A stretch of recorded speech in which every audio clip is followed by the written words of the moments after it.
set of alarms are our temperature alarms. So we have HypoCell inlet water too low and too high. We have the HypoCell outlet water temperature too high.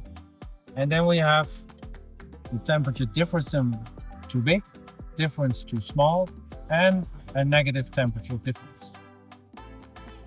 Next to the in and outlet temperature, we also have a power supply temperature too high. So if I'm going to my process view, I have my temperature inlet water. My minimum temperature inlet temperature is 40 degrees Fahrenheit. Below that temperature, this alarm will trigger.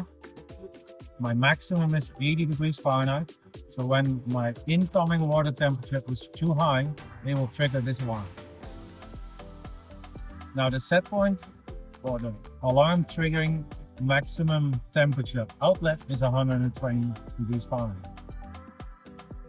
So we would expect a temperature difference over the cells during production of about 15 to 20 degrees Fahrenheit.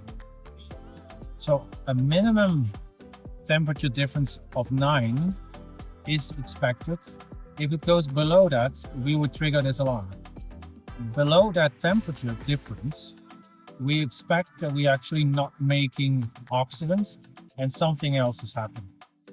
Could be a blockage, or that could be a power supply failing, or at least not enough power in the water. Now there is also a maximum temperature. So if there's too much heat generated in the process, this temperature would rise as well.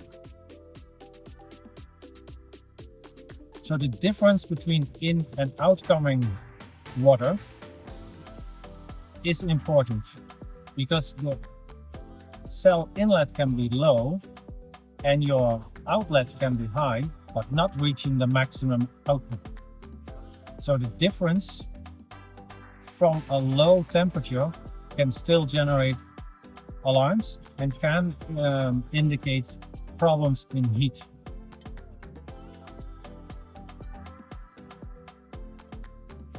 Most likely, these alarms are generated by the ambient temperature and for the incoming water temperature. Any temperature alarm related to the output is coming from the cell itself. Usually those alarms are coming with other alarms as well. So check if these alarms are coming with, for example, power supply alarms, like current too high or voltage too high.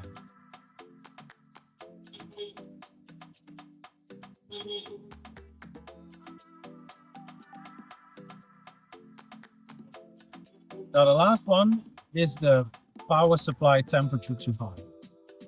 Now the electrical cabinet has a fan and a temperature sensor. If the temperature inside the electrical cabinet is above 95 degrees Fahrenheit, the fan will start cooling this electrical cabinet. If that fan is at 100% and the temperature is not going down, we would generate this alarm, which can indicate that this fan is not working or it is not taking enough air from the outside in. So on the side of the unit, there is a ventilation grill with a ventilation mat in it. That could be clogged, so that could have to be changed.